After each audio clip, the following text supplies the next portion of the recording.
Malaking impact. Alam mo, naawa nga ako kay Senator Risa. Naawa talaga ako sa kanya. Alam mo, kampanya para sa kanya mga kandidato. Tapos sabi niya, gagawa siya ng sarili niyang bloke, na independent block. And na yun, mag-isa na lang siya. Nasa Kaya I heard na mag-isa na lang siya. I cannot confirm nor deny this.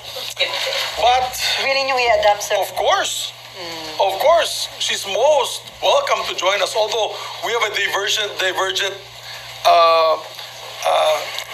I'd say, position on some issues. Of course, she's more on the left side. We're more on the conservative side. Many of you know I'm a conservative politician. So, but you know, when it comes to transparency, sama-sama kami. Diba? When it comes to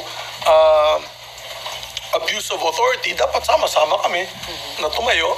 We welcome her to join us. We'll adopt her even if she doesn't want to be adopted. So 5 ang minority? Well, no, I don't want to answer for her.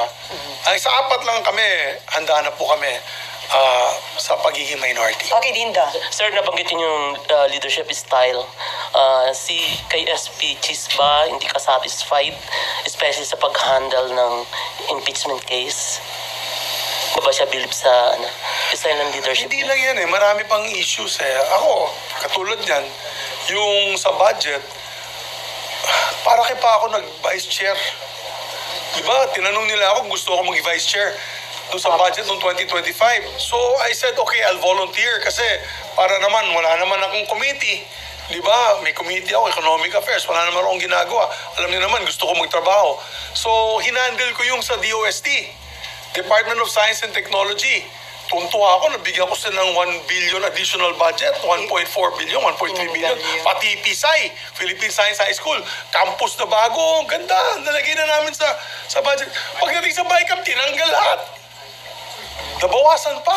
Yung iya ako, kaya di ba nakita mo yung speech ko sa floor, dun sa picture taking sa BICAM, di ko nga piniman natin. I walked out of the BICAM.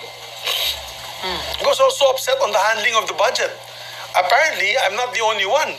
Across the board, all the amendments given to all the departments, tinanggal, linampsam, kung anong ginamit dun sa pera na yan, hindi ko na alam. Diba? So, now, we get a budget that education is only number 2 in priority, which is it's a constitutional violation, by the way, which is still being heard in the halls of the Supreme Court. So, if you ask me, that budget was the worst budget I've ever seen in my 25 years of public service. I mean, we all, as leaders, I had two budgets during my time.